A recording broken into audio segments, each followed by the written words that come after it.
अस्सलाम वालेकुम स्टूडेंट्स।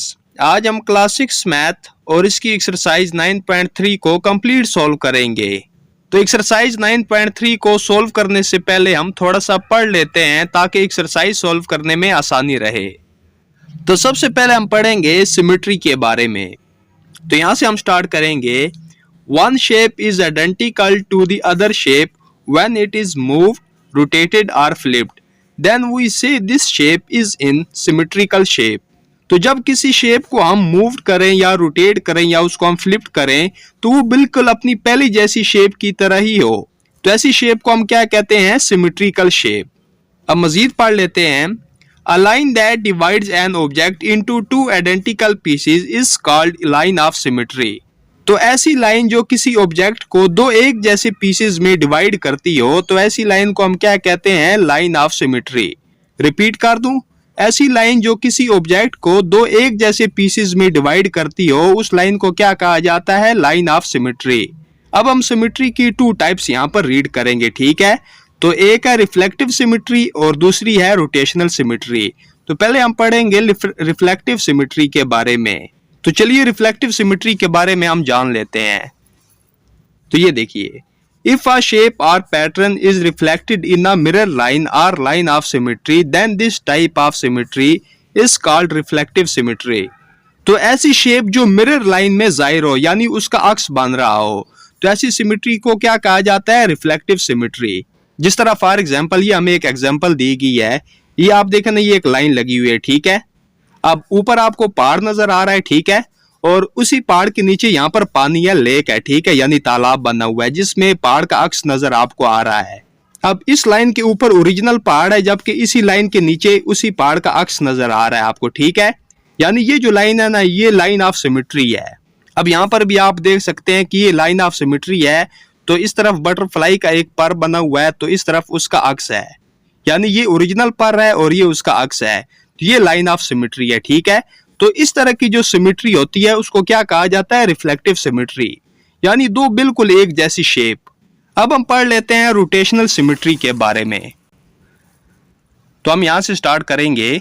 यहां से, if a shape rotated about a point to another position and still looks the same, then the shape has rotational symmetry.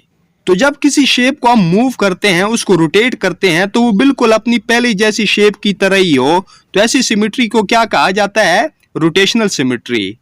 अब यहाँ पर आपको एग्जांपल दी गई है कि आपके पास एक शेप है, ठीक है? तो इसको मैं आपको प्रैक्टिकल तौर पर समझाता हूँ। तो ये देखिए, ये हमारे पास एक शेप है, ठीक है? इसको मैंने एक दफा रोटेट किया, ठीक है? अब दोबारा मैं इसको रोटेट करूंगा तो ये बिल्कुल अपनी पहली पोजीशन पर आ गया है, जो इसकी ओरिजिनल पोजीशन थी। अब यहाँ पर भी आपको यही समझाया जा रहा है कि आपके पास एक शेप है, इसको आपने एक दफा रोटेट किया, फिर दोबारा रोटेट किया, तो ये बिल्कुल अपनी पहली पोजीशन यानी ओरिजिनल पोजीशन में आ गया है। अब एक और एग्जांपल आपको यहाँ पर भी मैं आपको समझाता हूँ, फिर आपको इजीली समझ आ जाएगी। अब ये देखिए, ये हमारे पास एक शेप है, ठीक है? और ये इसका सेंटर है, ठीक है? जहाँ पर ओ लिखा हुआ है, यानी जिसको नाम दिया गया है ओ, तो ये इसका सेंटर है, ठीक है? अब इसी शेप को हम एक दफा रोटेट करेंगे एक स्टेप, ठीक है? तो ये इसका ये जो कलर्ड पार्ट है ना, ये यहाँ पर आ जाएगा, ठीक है? दोबारा हमने इसको एक स्टेप मजीद इसको रोटेट किया, तो ये कलर्ड पार्ट कहाँ पर आ गया? इधर। अब फिर इसको हमने रोटेट किया तो कलर्ड पार्ट कहाँ पर आ गया? इधर। अब फिर हमने इसको एक दफा रोटेट किया तो कलर्ड पार्ट कहाँ पर आ गया? यहाँ पर। यानी हमने इसको 4 दफा रोटेट किया तो ये अपनी पहली पोजीशन यानी ओरिजिनल पोजीशन में आ गया, जिस तरह ये था, ठीक है? अब हम थोड़ा समझ लेते हैं ऑर्डर ऑफ सिमेट्री के बारे में। तो यहाँ पर देखिए, number of times a shape looks the same in one full turn is called order of symmetry. यानी किसी शेप को अपनी ओरिजिनल पोजीशन में लाने के लिए हम उसको जितनी बार रोटेट करते हैं ना, उसका जो नंबर ऑफ रोटेशन होता है ना, यानी जितनी बार हम उसको रोटेट करते हैं, उसे क्या कहा जाता है? Order of symmetry. यानी इस शेप को हमने ओरिजिनल पोजीशन में लाने के लिए इसको हमने 4 दफा रोटेट किया, तो इसका ऑर्डर ऑफ सिमेट्री क्या होगा? 4। उम्मीद आपको ऑर्डर ऑफ सिमेट्री की भी समझ आ गई होगी। अब हम चलते हैं अपनी एक्सरसाइज 9.3 को सॉल्व करते हैं। तो एक्सरसाइज 9.3 का क्वेश्चन नंबर 1 है, use the concept of reflective symmetry to complete the following shapes. तो रिफ्लेक्टिव सिमेट्री का जो कंसेप्ट है उसे यूज करते हुए हमने इन शेप्स को कंप्लीट करना है। अब कंप्लीट कैसे करना है, अब ये देखिए ना, ये एक आपको शेप नजर आ रही है, ठीक है। अब ये लाइन ऑफ सिमेट्री है, ठीक है। तो दूसरी तरफ भी आपने यही शेप ड्रा कर देनी है। अब यहाँ पर भी देखिए ये लाइन ऑफ सिमेट्री है, ठीक है। इस तरफ एक शेप बनी हुई है, तो लाइन ऑफ सिमेट्री की दूसरी तरफ भी आपने बिल्कुल सेम यही शेप ड्रा कर देनी है। तो इस तरह हमने इनको कंप्लीट करना है। तो चलिए मैं जल्दी से दूसरी तरफ शेप ड्रा कर लेता हूं इन तमाम की। तो रिफ्लेक्टिव सिमेट्री को मद्देनजर रखते हुए जो लाइन ऑफ सिमेट्री की एक तरफ शेप है ना, तो दूसरी तरफ भी हमने वो शेप क्रिएट कर ली है, ठीक है। तो इस तरह आपने भी कर लेना है। तो यहाँ पर सिर्फ मैं इनमें अब कलर करूंगा, तो आप कोई भी इसमें कलर कर सकते हैं, ठीक है। तो ये लाइन ऑफ सिमेट्री है, तो एक तरफ ये शेप है, तो दूसरी तरफ भी आपने सेम वही शेप क्रिएट करनी है। तो चलिए अब इसमें हम सिर्फ कलर कर लेते हैं।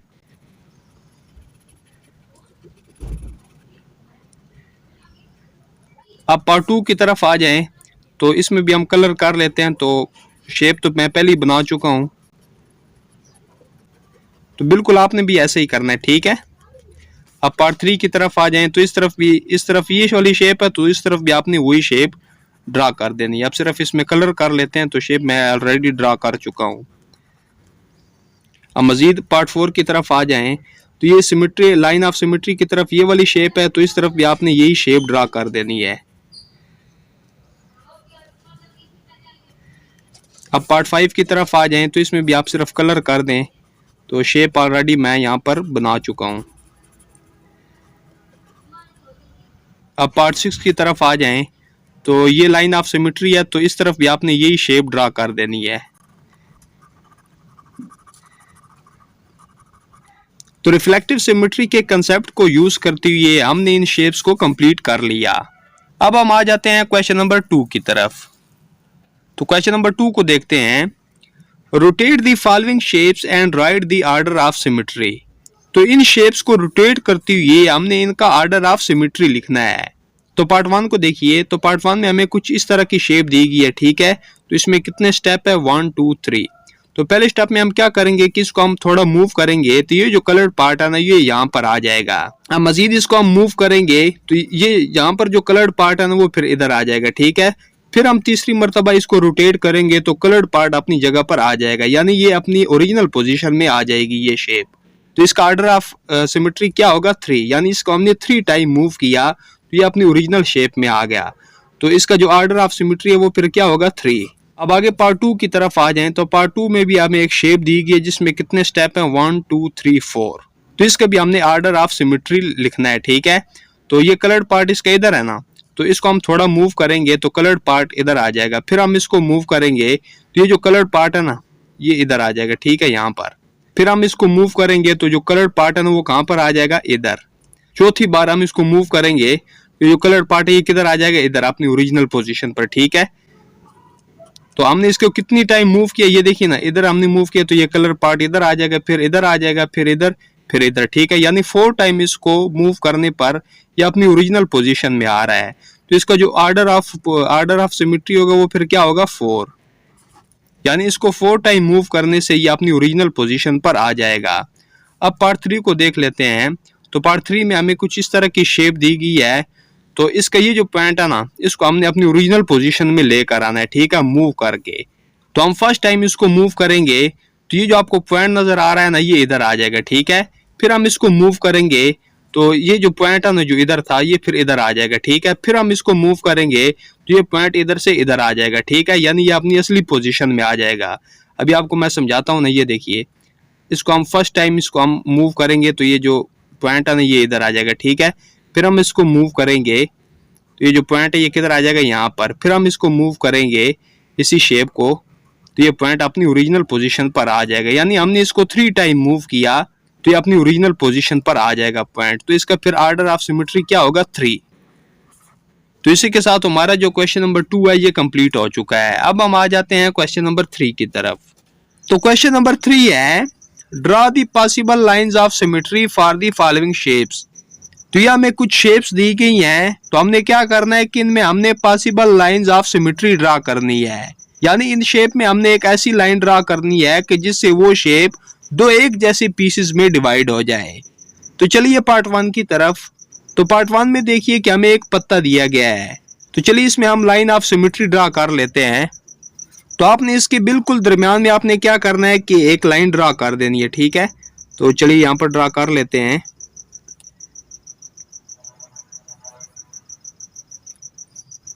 तो ये क्या होगी, ये लाइन ऑफ सिमेट्री है, ठीक है। तो इसकी दो एक जैसी शेप क्रिएट हो गई। अब पार्ट 2 को देखें तो पार्ट 2 में हमें एक पैरेललोग्राम दी गई है, तो इसकी भी हमने लाइन ऑफ सिमेट्री ड्रा करनी है। तो आप यहां से ड्रा कर लें। तो ये लाइन ऑफ सिमेट्री बन गई, ठीक है। इस तरफ और इस तरफ दो एक जैसी शेप क्रिएट हो गई। अगर आप यहां से ऐसी एक लाइन लगाना चाहते हैं तो वो भी आप लगा सकते हैं, ठीक है। तो जो आपकी मर्जी, ऐसे लगाएं या ऐसे लगाएं। अब पार्ट 3 की तरफ आ जाते हैं। तो पार्ट 3 में भी हमें एक शेप दी गई है, तो आप इसके बिल्कुल दरमियान में जो लाइन ऑफ सिमेट्री है वो लगा सकते हैं, ठीक है, बिल्कुल दरमियान में। तो चलिए यहाँ पर लगा लें। ये अब देखिए ना, ये दो एक जैसे पार्ट क्रिएट हो गए। अब पार्ट 4 की तरफ आ जाते हैं। तो यहाँ पर हमें एक टी शेप दी गई है, तो इसके भी जो दरमियान में आप लाइन ऑफ सिमेट्री लगा सकते हैं, ठीक है। ये देखिए। अब आगे पार्ट 5 की तरफ आए। तो पार्ट 5 में हमें एक पी शेप दी गई है, तो इसकी हम लाइन ऑफ सिमेट्री नहीं बना सकते, ठीक है, नहीं लगा सकते, तो इसको हम छोड़ देंगे। अब आगे पार्ट 6 की तरफ आए। तो इसकी हम लाइन ऑफ सिमेट्री यहाँ पर ड्रा कर सकते हैं। तो ये देखिए, बिल्कुल दरमियान में आपने एक लाइन ड्रा कर लेनी है। तो ये इसकी लाइन ऑफ सिमेट्री आ गई। तो इन तमाम शेप्स की हमने लाइन ऑफ सिमेट्री ड्रा कर ली। अब हम आ जाते हैं क्वेश्चन नंबर 4 की तरफ। तो क्वेश्चन नंबर 4 है, draw a shape with exactly 2 lines of symmetry. तो हमने एक ऐसी शेप ड्रा करनी है कि जिसमें हम 2 लाइंस ऑफ सिमेट्री ड्रा कर सकते हो। तो इसके लिए बेशक आप स्क्वायर बना लें या रेक्टेंगल बना लें, तो इसमें हम 2 लाइंस ऑफ सिमेट्री ड्रा कर सकते हैं, ठीक है। तो ये देखिए ना, बिल्कुल दरमियान में आप एक लाइन इसकी लगा लें। तो ये लाइन ऑफ सिमेट्री एक होगी, ठीक है। अब दूसरी भी यहाँ पर इसके बिल्कुल दरमियान में लगा लें। तो इस शेप में हमने क्या किया कि 2 लाइंस ऑफ सिमेट्री ड्रा कर दी। तो जस्ट इतना ही हमने करना था। अब आगे हम आ जाते हैं क्वेश्चन नंबर 5 की तरफ। तो क्वेश्चन नंबर 5 में वो क्या कह रहा है, draw a shape with exactly 6 lines of symmetry. तो हमने एक ऐसी शेप ड्रा करनी है कि जिसमें हम 6 लाइंस ऑफ सिमेट्री ड्रा कर सकते हो। तो इसके लिए आपने क्या करना है कि आपने एक हेक्सागोन ड्रा कर लेनी है जिसकी 6 साइडें होती हैं, ठीक है, 1 2 3 4 5 6। तो इसमें हम 6 लाइंस ऑफ सिमेट्री ड्रा कर सकते हैं, ठीक है। तो ये देखिए ना, एक यहां पर हम ड्रा कर लेते हैं और एक यहां पर ड्रा कर लें।